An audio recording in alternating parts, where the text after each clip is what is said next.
Setelah menuai hasil buruk di laga perdana, timnas U23 Indonesia mampu bangkit di pertandingan kedua.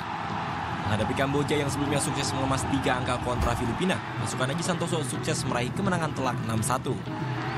Keputusan Aji merombak komposisi starting 11 dalam laga kontra Kamboja terbukti efektif. Namun dalam laga yang digelar di Stadion Jalan Besar Singapura tersebut, sosok penyerangan dalam timnas U23 Muklis Hadining menjadi bintang kemenangan tadi malam, lewat lesakan 3 golnya alias hat-trick. Sementara tambahan 3 gol lainnya masing-masing dilesakan Ahmad Noviandani, Wawan Febrianto, dan Evan Dimas. Dengan hasil ini, Garuda Muda berhasil merangkak ke posisi kedua klasemen sementara grup A dengan koleksi 3 poin dari 2 laga yang telah dijalani. Walau memiliki poin sama dengan Singapura dan Kamboja, Indonesia memiliki keunggulan jumlah selisih gol. Selanjutnya Garuda Muda bakal menghadapi hadangan tim juru kunci grup A sementara yaitu Filipina pada 9 Juni mendatang.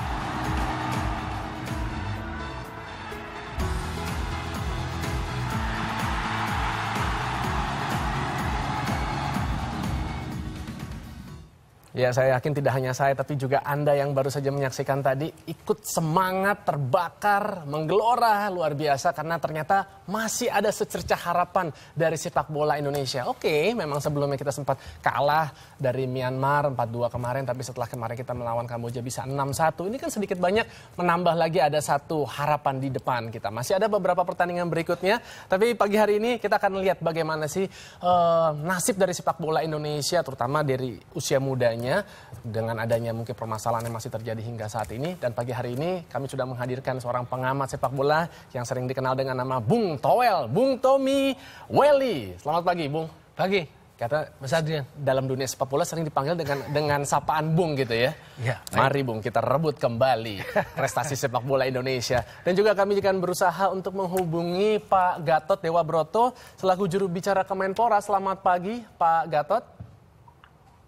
Selamat pagi Mas Adian, selamat pagi Mas Toel. Assalamualaikum. Waalaikumsalam warahmatullahi wabarakatuh. Terima kasih loh, ini Pak Gatot masih nyempatin walaupun memang nggak bisa hadir di studio. Katanya baru pulang dari Swiss ya Pak Gatot? Ini masih jet lag, baru masih kemarin jet lag. Pulang dari Belanda. Oh iya, oke, sebelum mungkin ke Bung Tomel, kabar terkininya dari Swiss apa nih Pak Gatot? Pengen update nih kita. Enggak, sebetulnya kedatangan kami atau kunjungan kami ke Eropa itu pertama karena cuti saja, karena anak saya ada wisuda di Paris, dan yang kedua sempat mampir di La Liga. Karena kami mampir di La Liga itu tanggal 31 dan itu sebetulnya adalah di sana sudah tidak ada musim kompetisi. Kami hanya bertemu dengan pihak direksi La Liga dan banyak hal yang kami peroleh sebagai untuk komparasi bagi Indonesia. Tapi yang jelas komparasinya meskipun sifatnya kami privat, artinya tidak ada perjalanan dinas dan kantor dan sebagainya, tapi mereka bisa menemui, menerima kami dengan baik, dan moga-moga apa yang kami peroleh pada saat pertemuan dengan pihak direksi La Liga itu bisa juga menjadi referensi bagi pengembangan sepak bola di Indonesia, khususnya seperti yang disampaikan oleh Mas Adian tadi tentang masalah pengembangan usia dini gitu. Baik Pak Gatot, ini kita semua sebenarnya sedang bersuka cita juga kan melihat ada satu prestasi yang kawan-kawan tim nasional U23 torehkan ya di SEA Games 2015. Jadi kita akan coba lebih fokus pagi hari ini, kita akan berbincang-bincang seputar bagaimana perkembangan dari prestasi tim nasional hingga saat ini, termasuk juga yang di U23. Kalau mungkin dari Bung Tommy dulu. Anda optimis melihat kekuatan yang sudah kita miliki saat ini yang sedang berjuang di SEA Games ini, Bung? Kalau sikap mental memang harus optimis. Paling tidak satu tahap demi tahap dulu. Setelah start awalnya kalah 2-4 dari Myanmar, pertandingan kedua recovery dan bisa menang besar. Menang besarnya penting karena itu mendongkrakkan kepercayaan diri.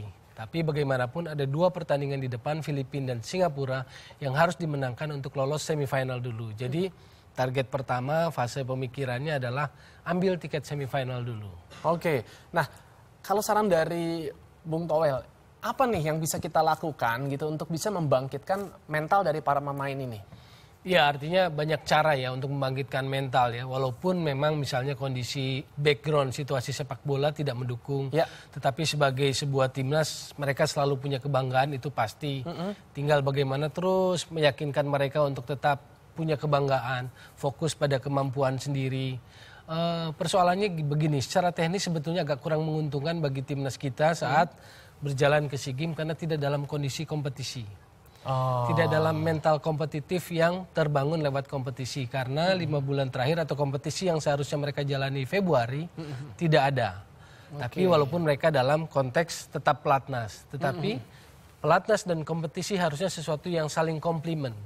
Nah, kondisinya sebetulnya buat timnas kita, Manahati Lestusen dan kawan-kawan, mereka tidak dalam background kompetisi. Nah itu yang kalau secara teknis kita lihat adalah hal yang kurang mendukung buat mereka saat menuju SEA Games Singapura ini. Selain kompetisi, masukan apa dari Bung Toel ini yang sepertinya harus diadakan gitu bagi para bibit-bibit muda ini untuk bisa terus berprestasi? Ya itu berarti kan pertanyaannya konteksnya football development, pengembangan. Bakat ada di mana-mana. Di setiap negara anak-anak berbakat sepak bola akan lahir. Tapi bagaimana meningkatkan kualitas dan memeliharanya. Dan itu butuh beberapa aspek. Misalnya pelatih yang berkualitas. Program pengembangan yang sesuai dengan standar usianya. Karena setiap usia punya target, punya goal yang berbeda dalam konsep pengembangan pemain-pemain usia muda. Lalu ada kompetisi yang teratur digelar. Kompetisi dari mulai level usia yang paling bawah sampai senior. Kenapa? Karena pemain-pemain nasional sekarang dulunya juga anak-anak grassroots, anak-anak youth football development. Jadi yang sekarang di tim nasional kan semua pemain, even itu Messi dulunya juga anak-anak kan. Even itu Xavi Hernandez dulunya juga anak-anak. Jadi itu yang penting tadi. Better coaches, better facilities, competition, better player. Tapi kalau Messi lahirnya di Indonesia, apakah dia akan bisa sehebat Messi ini sekarang? Artinya hanya mengandalkan talenta saja. Nah, makanya itu yang disebut dengan kita butuh football environment, butuh lingkungan sepak bola yang mendukung bakat-bakat sepak bola itu menjadi maksimum, menjadi maksimal. Analoginya tadi seperti yang Mas Adrian bilang, even Messi lahir di Indonesia, mungkin belum tentu akan jadi sehebat Messi sekarang. Kenapa? Karena football environment-nya itu yang harus dibentuk. Bahwa negara kita, bangsa kita passion sama bolanya luar biasa, itu satu hal. Keuntungan yang luar biasa sebetulnya. Tapi football environment-nya sebetulnya tidak. Sebetulnya di bawah. Kita bisa hitung berapa banyak lapangan sepak bola yang ada yang memenuhi syarat untuk latihan ya. Bukan untuk pertandingan saja. Tapi untuk latihan mengembangkan diri. Berapa banyak pelatih yang berkualitas yang secara strata lisensi kepelatihan yang baik, competition yang teratur. Jadi itu yang sebetulnya masih harus kita kembangkan kalau memang ingin prestasi kita bagus. Oke, kita tahan dulu sih di sini. Tapi kita pengen tahu sejauh ini dukungan seperti apa yang sudah diberikan oleh pemerintah kita nih terhadap timnas U23 yang sedang berjuang di SEA Games 2015, Pak Gatot. Ya baik, terima kasih. Yang pertama dari aspek ke infrastruktur tadi sudah dikemukakan oleh Mas Tommy. Intinya adalah memang idealnya fasilitas infrastruktur khususnya untuk stadion itu bagus dan itu terdistribusi di seluruh daerah yang ada. Tapi faktanya kami akui dan sudah sering kami sampaikan di sejumlah media bahwa anggaran yang kami terima pun juga terbatas. Contohnya untuk tahun ini, untuk APBN itu hanya 60. 60 itu habis untuk jumlah daerah tertentu yang sudah diajukan di tahun-tahun sebelumnya. Itu satu infrastruktur. Bukan tidak maunya pemerintah untuk membantu untuk pembinaan sepak bola. Dan judulnya kan ini tidak hanya untuk infrastruktur sepak bola saja, tapi juga untuk infrastruktur olahraga lainnya. Tetapi karena keterbatasan anggaran. Tapi alhamdulillah untuk karena kita dipacu oleh dalam tanda petik ada judul Asian Games, makanya di tahun ini pun juga ada APBNP yang juga peningkatan yang cukup signifikan. Kemudian yang kedua juga disebutkan tadi tentang secara psikologis memang persiapan untuk di tim nasional di SEA Games memang ya kita akui memang kami akui juga memang kurang menguntungkan karena juga perdebatan yang kita tahu tentang masalah persepak bolaan belum lama ini. Tetapi di awal khususnya yaitu pada saat akhir bulan April 2015 itu kami sengaja mengadakan jumpa pers yaitu saya sendiri bersama Ketua Satak Bima Pak Warno yang intinya waktu itu untuk menepis anggapan atau pesimisme publik jadi nggak sih tim nasional ini berangkat. Lalu kami katakan langsung waktu itu tetap persiapan ada nanti. Saya mengatakannya saat itu di akhir April, nanti mulai 5 Mei mulai untuk pelatnas. Bahkan untuk waktu saya ditanya tentang siapa yang akan menjadi manajernya, silakan itu Pak Gede. Bahwasanya antara Persebaya dengan Kemenpora waktu itu masih ada masalah. Kami harus bersikap bijak. Jadi jangan sampai hanya karena mentang-mentang Pak Gede dari Persebaya, kami tidak boleh. Bahkan waktu itu ada seorang pengurus KOI, Sekjen KOI mengatakan bahwa Pak Gede harus diganti. Saya sendiri yang kemudian membilang enggak. Kita harus bisa memilahkan antara persoalan yang ada antara PSSI dengan Kemenpora dengan masalah apa yang ada antara Pak Gede dengan Persebaya. Dan bahkan saya katakan pada Pak Gede silakan Anda jalan gitu. Selama belum ada perubahan yang ada. Itu yang kedua. Kemudian yang ketiga, karena masih ada 2 sisa pertandingan yang ada di grup ini dan kita harapkan kita semua pun harus memberikan support yang luar biasa. Karena ibaratnya kemarin mungkin dieselnya, kalau ibaratnya kayak The Panzer Jerman itu, mungkin dieselnya itu kita mesti belum on, sehingga kita harapkan dengan kemenangan yang luar biasa terhadap Kamboja ini akan menjadi potensi yang bagus juga, semangat spirit untuk menghadapi Filipina dan Singapura. Baik, Pak Gatot. Tapi tadi juga mengacu kepada tadi masukan dari Bung Toel mengenai kompetisi yang ini memang perlu untuk digelar. Saat ini kita tahu kita sangat mengharapkan kompetisi ini kembali segera digelar. Sudah ada nggak mungkin langkah terdekat dari pemerintah ataupun dari Kementerian Olahraga khususnya di sini untuk menghidupkan kembali kompetisi dalam negeri kita, Pak Gatot? Ya, yang pertama yang perlu kami sampaikan, meskipun itu waktu itu sempat kemudian menjadi tidak ada kelanjutan pada saat Menpora itu mengumpulkan klub tanggal 27 April, kemudian kirim surat pada PT Liga, tetapi tidak memungkinkan, artinya nggak ada titik temu antara PT Liga dan via Kemenpora. Tetapi di sela-sela waktu pada saat saya off, detik kemarin saya tetap mendapatkan update monitor dari Indonesia. Bahwasanya kami tetap akan Kemenpora melalui tim transisi untuk melakukan kompetisi. Karena at least rohnya dari sepak bola itu di kompetisi. Baik untuk mulai dari usia dini sampai tim seniornya. Jadi tidak ada negara yang bisa maju tanpa kompetisi itu sendiri. Itu satu. Kemudian yang kedua, juga yang perlu kami sampaikan adalah tentang masalah usia dini. Jadi memang jangan sampai kami pun juga atau siapapun yang terlibat langsung tidak langsung dalam masalah sepak bola itu baru bicara tentang usia dini pada saat kemudian kita berhitung berlaga di event internasional gitu. Karena yang namanya pembinaan usia dini itu sebetulnya sudah sangat jelas diatur di FIFA Club Licensing Regulation maupun di AFC Club Licensing Regulation dan bahkan di PSSI Club Licensing Regulation-nya pun juga sudah ada. Sekarang tinggal kita bagaimana melaksanakannya dengan baik. Baik, mungkin bagaimana cara melaksanakannya kalau melihat dari perkembangan yang ada di luar tanah air kita. Katakanlah yang terdekat adalah negara-negara yang ada di ASEAN. Kita lihat tadi gitu kan, Vietnam. Kalau tidak salah yang juara kemarin ini di U20 Piala Dunia, bukan juara, maksud saya bisa lolos Myanmar. Itu Myanmar ya kan. Itu kita kan juga rasanya harusnya termotivasi. Mereka juga negara yang cukup banyak itu permasalahannya, bahkan politik negaranya loh, bukan hanya di bidang olahraga gitu kan, tapi tetap masih bisa menorehkan prestasi. Kalau dari Pak Gatot, kira-kira apa Pak Gatot sebenarnya yang kita bisa lakukan ini untuk bisa lebih menghidupkan lagi perkembangan sepak bola tanah air kita? Selain tadi menghidupkan kompetisi, Pak Gatot.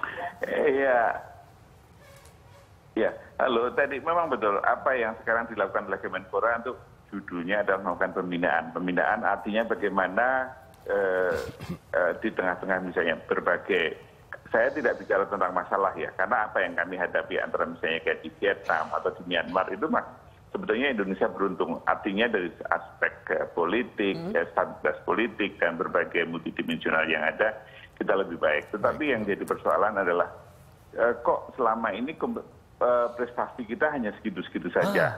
Artinya jarang yang bisa dibanggakan lah gitu. Tempoh hari kita sudah berharap di U19, tapi ujung-ujungnya pada saat setelah hope itu harapan demikian tinggi, kemudian kandas di Myanmar. Poinnya adalah memang ada something wrong. Something wrong inilah yang sekarang sedang dilakukan pembenahannya oleh Kemenpora. Oke, kalau menurut dari Bung Toel, something wrong-nya menurut di dunia sepak bola kita ini. Oke, saya mungkin ingin meluruskan beberapa hal. Satu, tentang tim nasional SEA Games. Tim nasional SEA Games ini sudah dipersiapkan sejak tahun lalu, 2014. Diawali dari Asian Games. Ya. Setelah Asian Games selesai, beberapa pemain yang dalam kategori usia masih mencukupi SEA Games tetap melanjutkan pelatnas untuk SEA Games 2015 ini. Plus beberapa pemain yang mantan pemain-pemain usia 19. Terus berjalan sampai Sampai sekarang. Jadi pelatnasnya sudah lama. Bahwa dalam konteks SEA Games ini event kan bukan event ini kan multi event. Jadi tentu secara administratif yang mengurus adalah KOI ya, Satlak Prima tentunya secara administratif. Tapi pelatnas sudah dilakukan oleh PSSI sejak 2014. Yang kedua tentang kompetisi. Kompetisi itu yang harus melaksanakan adalah federasi PSSI. Jadi kalau seandainya sekarang Menpora dengan tim transisinya ingin melaksanakan kompetisi, tentunya itu kembali menyalahi aturan daripada kedaulatan sepak bola yaitu statuta FIFA. Dan itu akan membuat sanksi tetap berjalan di kita.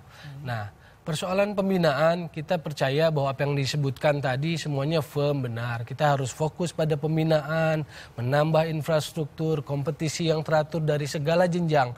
Bukan profesional saja, tapi juga amatir, terutama kelompok usia muda. Tapi bagaimana mungkin jika sekarang situasinya menjadi sangat sulit, itu kita mengalami sanksi. Sanksi itu kita mengalami kerugian yang banyak.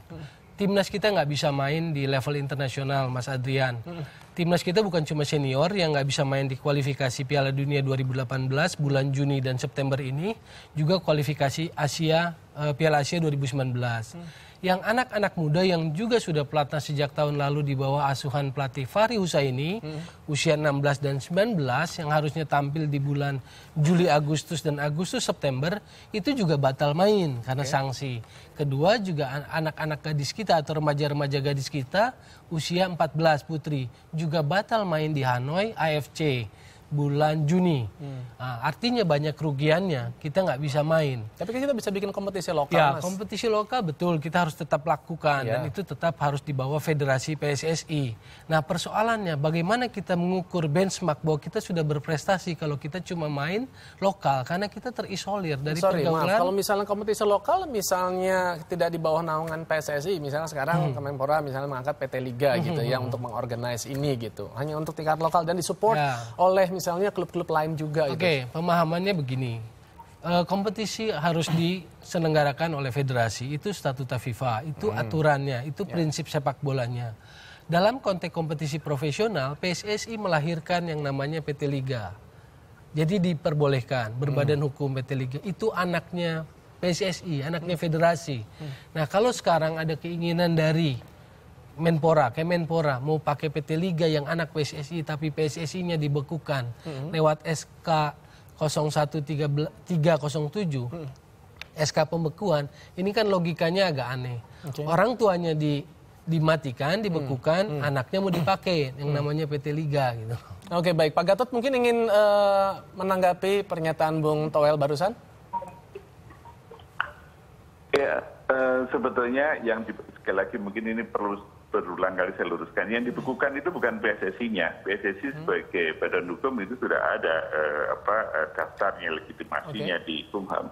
Tapi adalah kegiatan keolahragaan PSSI-nya. Kemudian yang kedua adalah, tadi memang betul yang disampaikan Mas Tommy bahwa lazimnya sesuai dengan dalam kondisi normal yang melakukan adalah federasi. Tapi kan kita tahu pemerintah sejak tanggal 17 April 2015 itu sudah tidak mengakui kegiatan keolahragaannya, atau media mengatakan membekukan kegiatan keolahragaannya PSSI.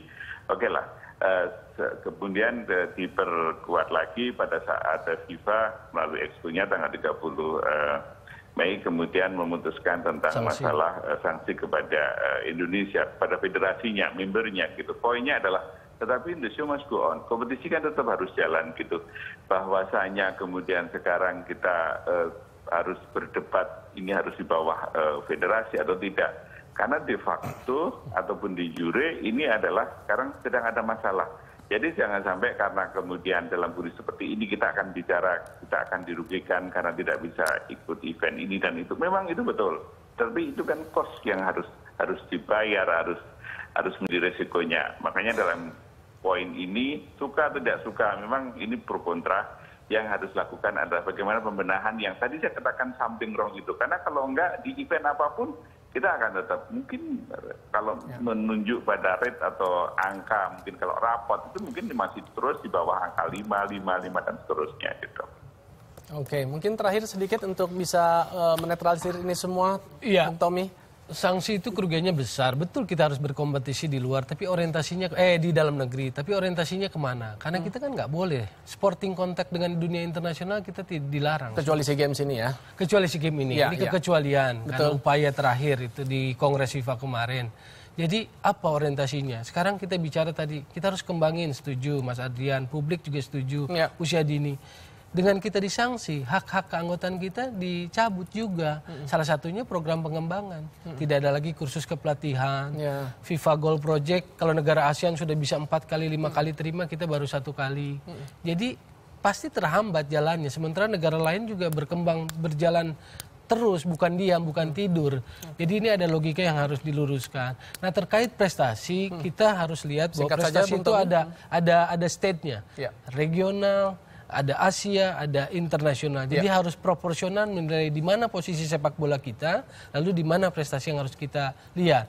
U19 juara AFF itu adalah prestasi menurut saya. Tapi kalau kita generalisasi stigma, ya memang sulit kita menjadi proporsional dalam menilai prestasi sepak bola. Saya yakin tapi Bung Towel dan juga Pak Gatot semuanya juga satu visi, pendapat bahwa sepak bola Indonesia ini masih memiliki secercah harapan di depan. Dan kita caranya juga tentunya... Pak Gatot aja yang sulit dipahami kali. Gimana? Caranya Pak Gatot yang sulit dipahami oleh publik sepak bola.